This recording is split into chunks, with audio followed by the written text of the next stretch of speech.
I'm here today with Dr. Denise Williams. Dr. Williams is an author, licensed psychotherapist, performance coach, and educator who has coached, counseled, and trained or taught thousands of leaders and individual contributors to make changes in their lives and achieve personal and professional goals. Dr. Williams earned a doctorate in adult learning and leadership from the Teachers College of Columbia University and went on to earn a master's degree in professional counseling. She also teaches at New York University. She connects with her clients with the same mixture of authenticity, ease, and passion as she does with workshops, seminars, and conferences she leads, and counts it as a blessing to be able to help others identify their strengths and choose a healthier life. So Dr. Williams is publishing her first book. It's called Wellspring of Words. And so, Dr. Williams, it's really a pleasure to have you here with us today. Thank you so much. It's an honor to be here.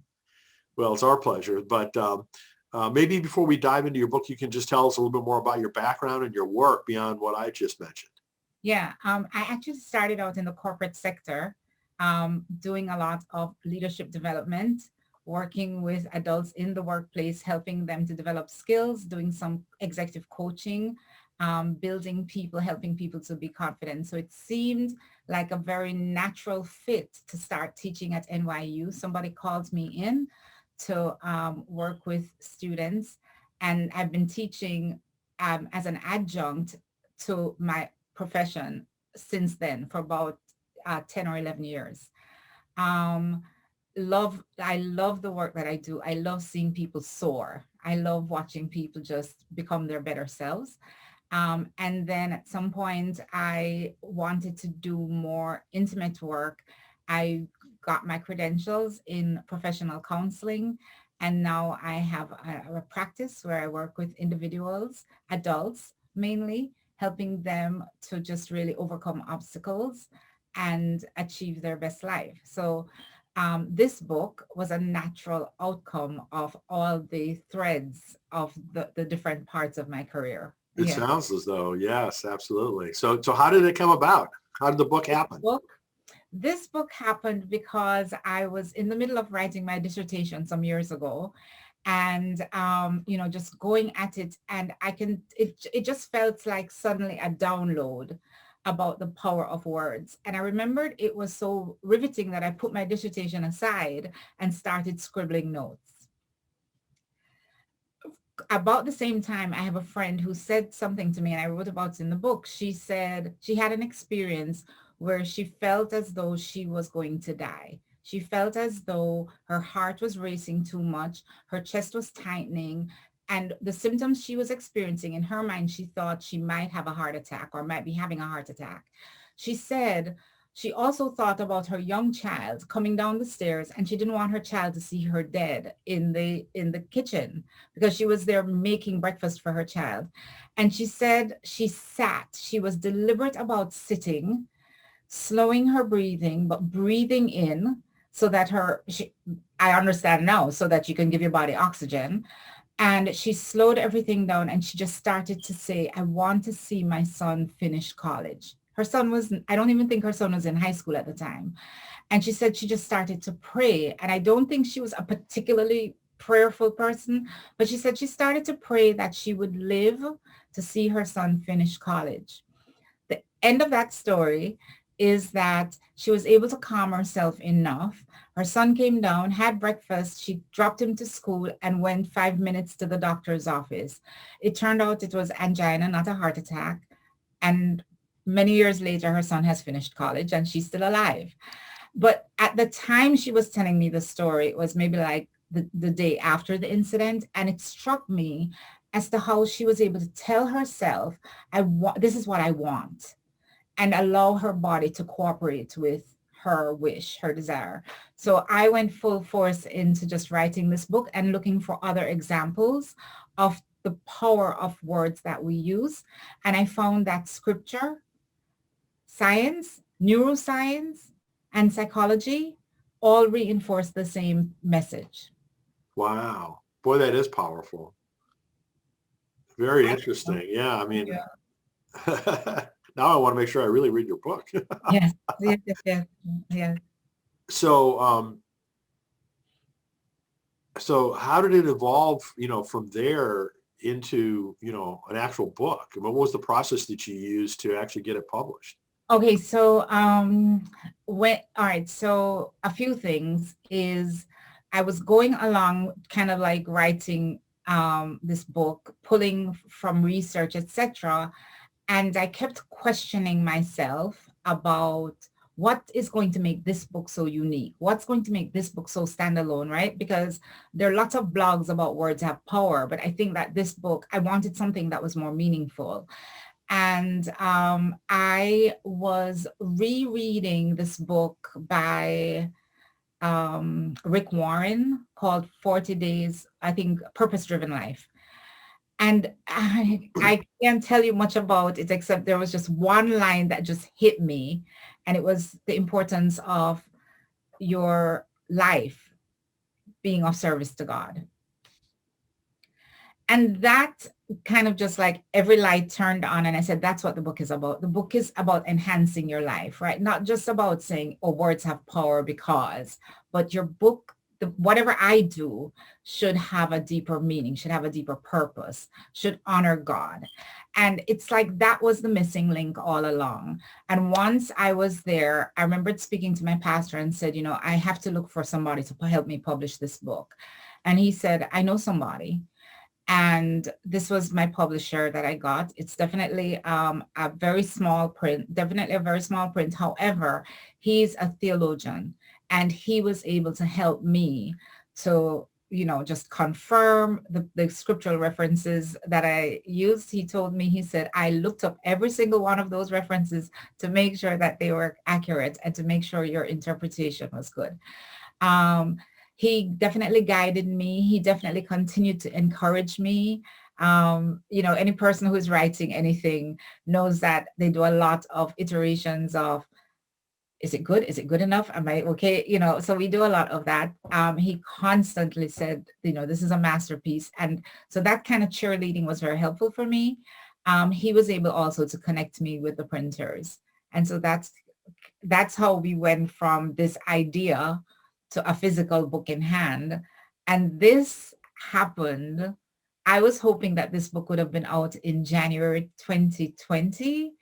And this book, I got book in hand in about August of 2020, in the middle of the pandemic when we couldn't have gatherings, we couldn't go to meetings, all of that. It has blown me away. I mean, it's a terrible time to try to launch a book. There's just no question about that. And that's one of the reasons why I started doing these book launch interviews with folks, because, it's like every author that's introducing a book needs every, ounce of awareness building help that they can find. So, Yes.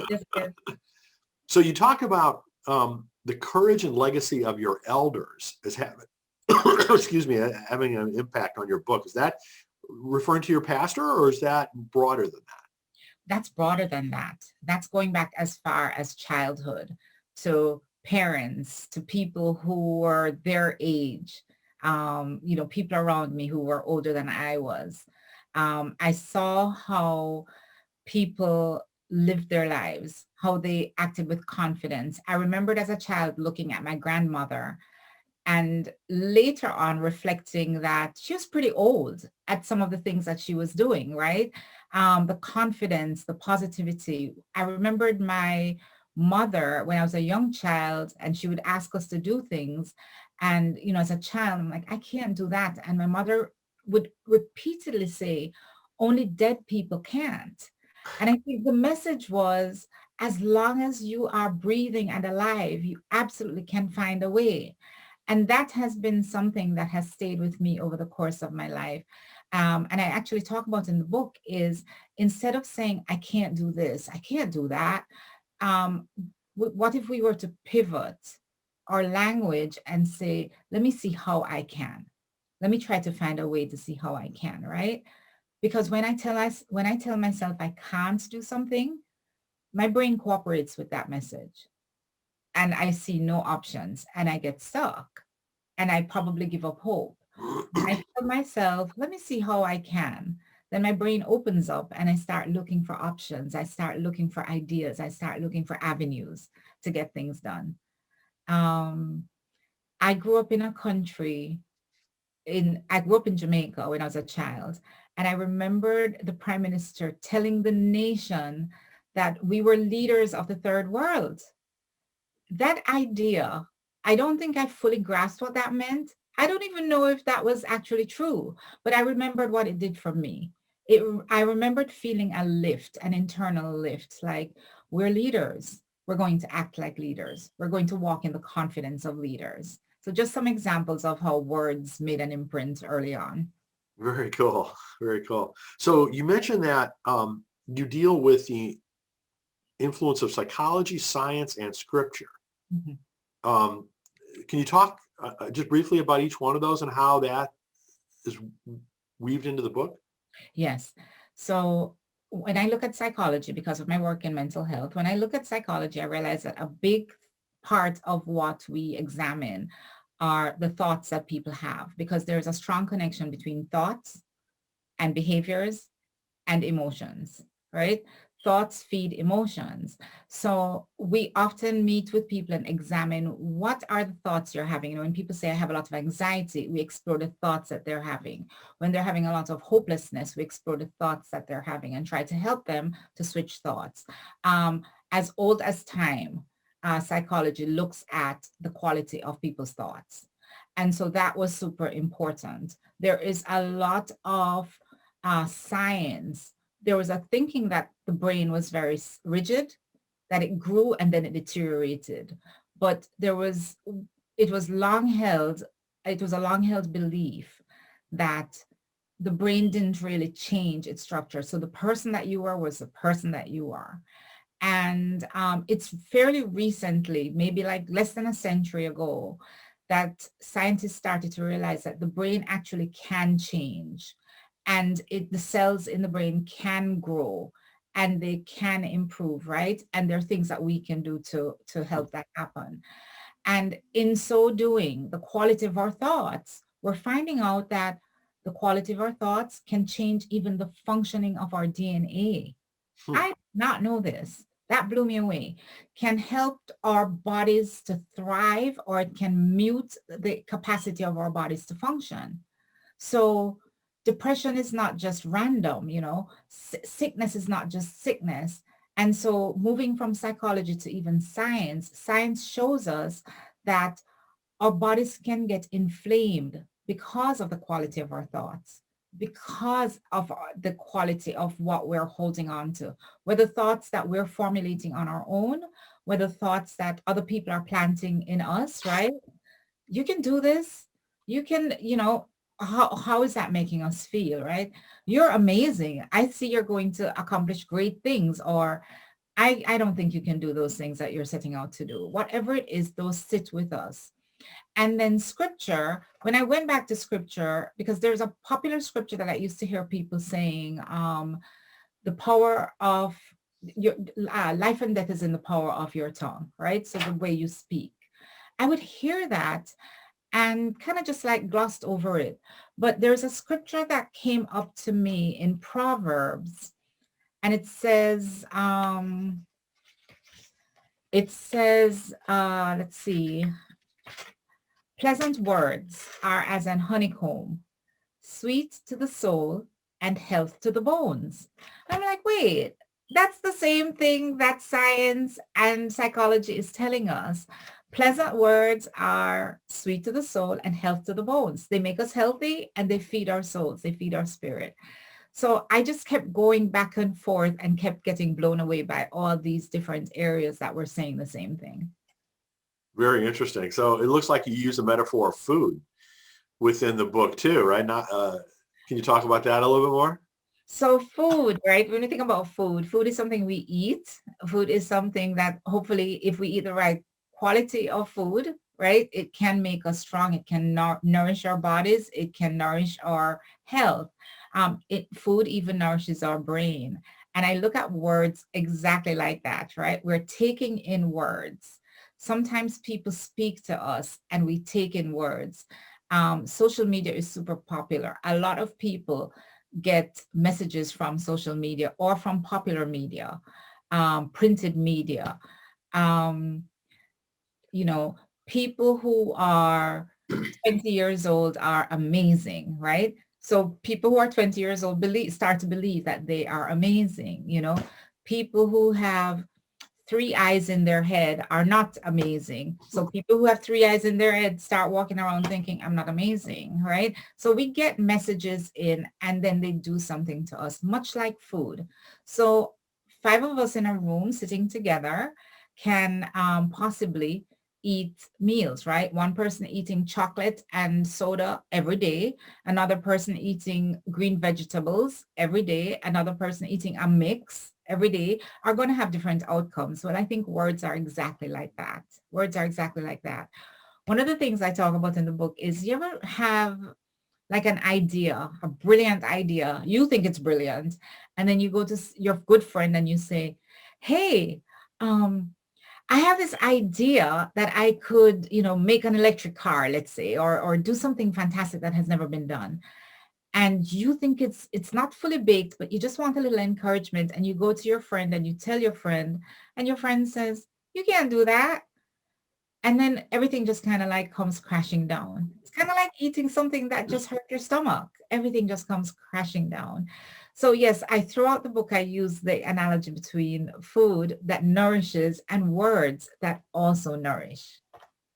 So you also talk about the company we keep. And, that's changed dramatically over the last 11 months or so, given the pandemic. Can you tell us about those influences and how that's changed? Yes. So the company that we keep will inspire the words and the quality of the words that we use, the quality of the words that we tell ourselves. What we find is that when we surround ourselves with people who are positive and motivating and encouraging, when we find ourselves continuing to be around those people, then we also start to reflect some of those very qualities, some of those very behaviors, and even those narratives. Uh, Instead, if our company is negative, or if our company is discouraging or disparaging, if our company that we keep is filled with criticism and judgment, we might find that we're either swimming upstream and having a very difficult time maintaining our uniqueness, maintaining the quality, the positive goals we're trying to keep, or we might just start absorbing some of those very same qualities and behaviors, right? It's almost like, how challenging is it to plant a rose in a garden of weeds? Sometimes the weeds will take over and will stifle the beauty of the rose, or all the rose could aspire to be. We're in a pandemic where many of us are isolated right now, somewhat, or at least isolated from the great crowds that we used to be involved with. But many of us are still connecting with different outlets. So whether it is on social media or the news or whatever it is, I think for a long time last year, I remembered encouraging my clients to please not watch TV as much, because when we first went in lockdown because of the COVID pandemic, a lot of people were overwatching the news to get as much information as possible, and it was having a negative impact on their lives. Another thing that I also think about is, sometimes we give a lot of authority to people and we allow people to kind of like speak over our lives. So in the book, I talk about a friend and a colleague of mine who, when she was in college, her professor told her that she was not a good writer and she could not write. And she accepted that. And it stopped her growth for a very long time. She had wanted to go on to become she had wanted to go on to get her doctorate, her PhD, and she absolutely put that off of her radar. Never will I do that because this professor told me I cannot write. And that was the end of that dream until I met her. And I was pursuing my doctorate, and she said, oh, that's such a dream that I once wanted to pursue, but I can't. And I said, why can't you? She said, because my professor told me I can't write. I said, what do you mean you can't write? Meanwhile, the rest of the story is that this woman was an executive in a company. You had to be able to write. And so we just started to change that narrative. And End of the story is that she completed her doctorate and published a book. Oh, awesome. The company that we keep, where are we getting messages from? Pay attention to that. It could be newspaper, social media, or physical people in your space. Pay attention to that and pay attention to the quality of what they're saying to you.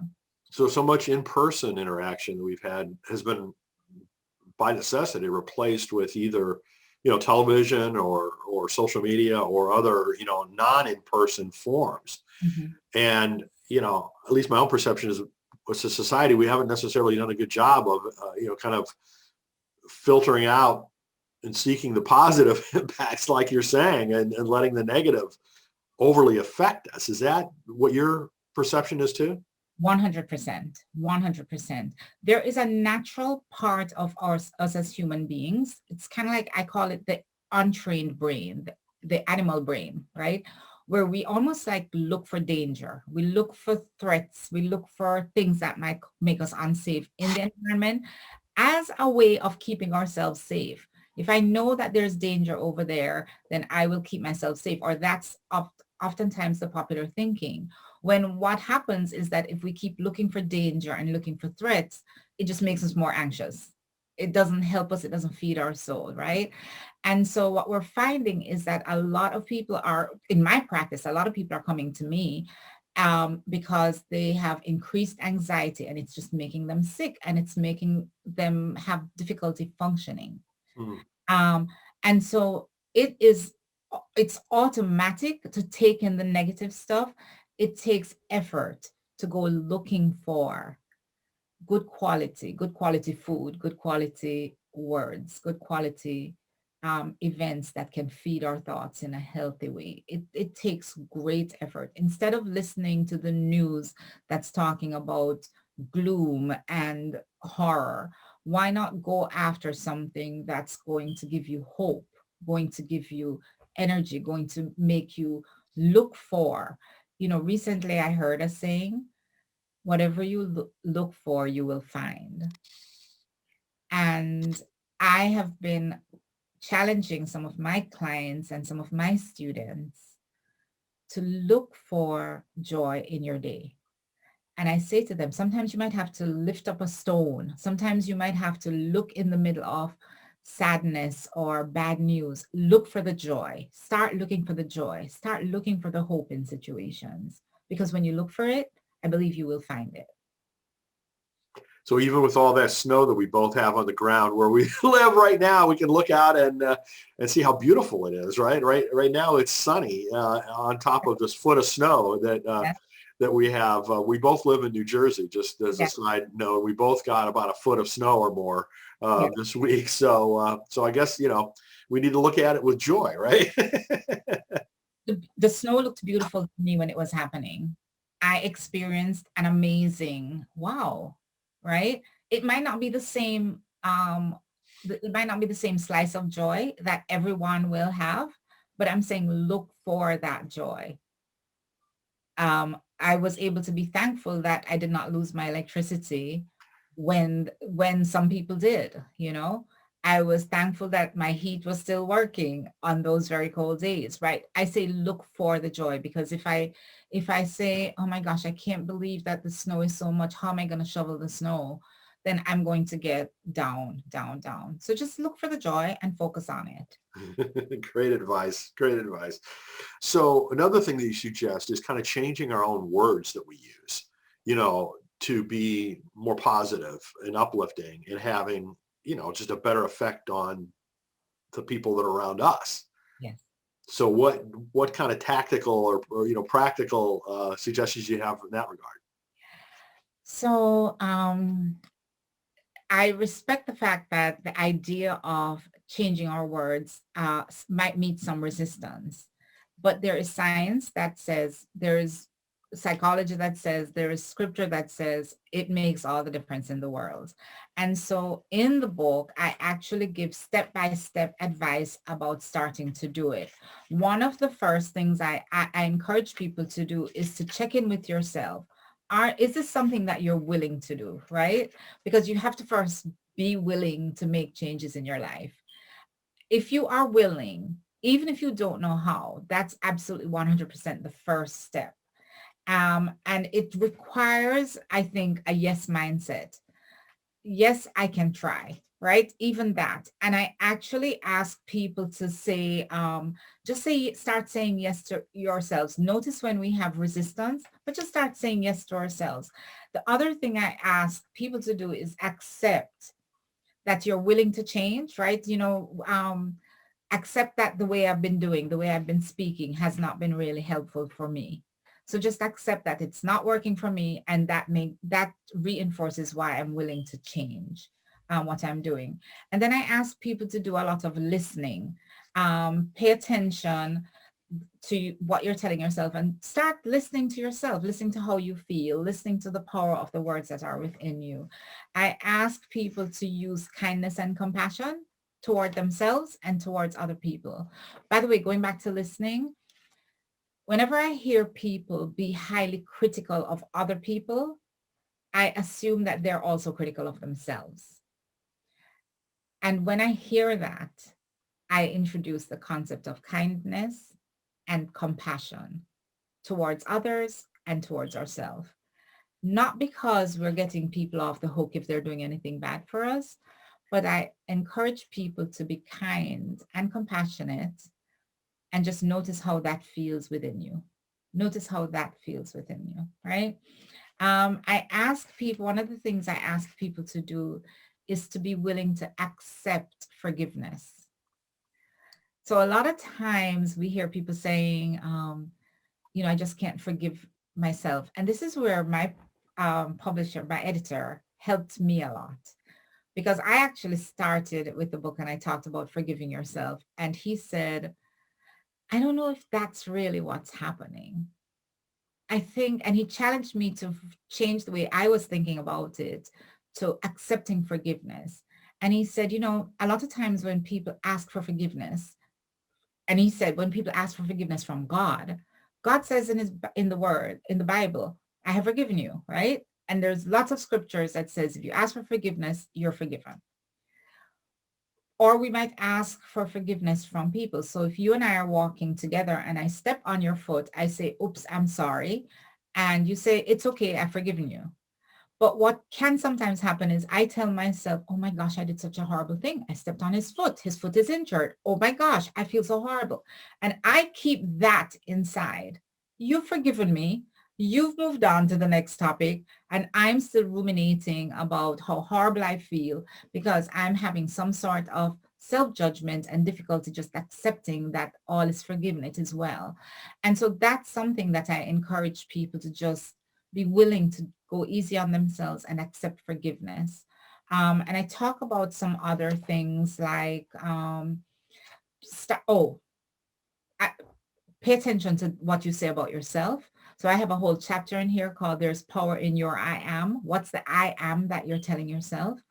Are you telling yourself, I'm no good, I'm not enough, I'm just not as good as that person, I could never? Or are you telling yourself, I am enough, I am qualified, I am somebody recently said to me, because I gave her this exercise to do, she said, I am learning and I am healing. And I said, that is amazing. And so what are the I ams that we tell ourselves and how can we improve them? Yeah. Very cool. Very cool. So this book honestly seems like it would be valuable for just about anyone, which is a little bit opposite of the way I encourage writers when they're launching their first book or, building awareness about a new identity, new platform. I encourage them to be pretty focused and pretty narrow and pretty specific. So in your case, who would you describe as the, optimum audience for this? Okay. So I'm going to answer it two ways. When I was writing the book, because I was encouraged to be very focused on my audience, and the audience that I focused on was women. because I thought I understood that women could benefit from this, right? Women oftentimes downplay themselves. I work a lot with women. I have worked in women's programs before. So it seemed like a natural slant for me to focus on women. Women between, I think, the ages of, I thought 25, because 25 probably was when most of the brain functioning stopped growing, stopped evolving. So I said a 25-year-old woman pretty much starts to have a sense of who she wants to become. And so I said 25 to maybe 45, right? That's the woman that I kept in my mind. And then I published this book, and I'm selling this book to men. A Muslim man reads the book and goes, I've already started reading this book and it's already making me become more aware of the way I speak to my wife. I promise you, I never thought of a Muslim man reading my book. That's great. Several, not just one, several people. I met a woman, and I said, I want to share my book with you. And she said, yeah, I'd love to read it. And she only wanted to read it because our interactions had been quite positive.